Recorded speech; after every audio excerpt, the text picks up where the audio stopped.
বৌমা, বৌমা, স্নান করতে গিয়ে ঘুমিয়ে পড়েছো বুঝি? 8 ঘন্টা হয়ে গেল।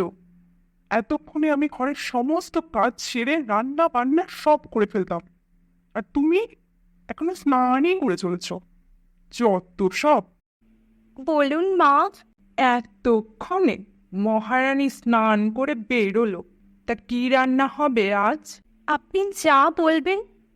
আজ আজ 1 ঘন্টা ধরে স্নান করছে। ও, বেরিয়ে পড়েছো? তা স্নান হয়ে গেল বুঝি?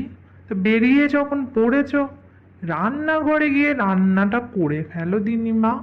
সে কি মা, আপনি এখনো জল খাবারটাই বানাননি? আমি তো ভাবলাম আপনি এতক্ষণে ঘরের সমস্ত কাজ শেষ করে রান্না বান্নাটাও করে ফেলেছেন। তা বৌমা, সকাল সকাল এত ব্যাগপত্র নিয়ে কোথায় চললে শুনি? বাপের বাড়ি যাচ্ছি মা। ও, তা কবে ফিরবে? আপনি চোখ বন্ধ করলে ফিরে আসবো। হ্যালো বৌমা, আর কতদিন বাপের বাড়ি থাকবে মা? বাড়ি ফিরবে না? না, না, না, ফিরবো না, ফিরবো না, ফিরবো না। আর কতবার বলবো? আপনি প্রতিদিন ফোন করে এই একই কথা কেন জিজ্ঞেস করেন বলুন তো? আসলে তুমি যতবার বলো যে ফিরবে না, শুনতে এত ভালো লাগে, তাই রোজ জিজ্ঞেস করি। হ্যাঁ রে হ্যাঁ, আমার সব প্ল্যান করা আছে। টিকিটটা কনফার্ম হলে তুই আর আমি গিয়ে সবটা শপিং করে নেব, কেমন? তা বৌমা, কোথায় যাওয়ার প্ল্যান হচ্ছে শুনি? আমি আর বলবেন না, আমার বান্ধবী রিয়া, আমরা দুজন বিয়ের আগে থেকে প্ল্যান করে রেখেছিলাম বিয়ের পর হাজবেন্ডদের নিয়ে একসাথে পাহাড়ে ঘুরতে যাব।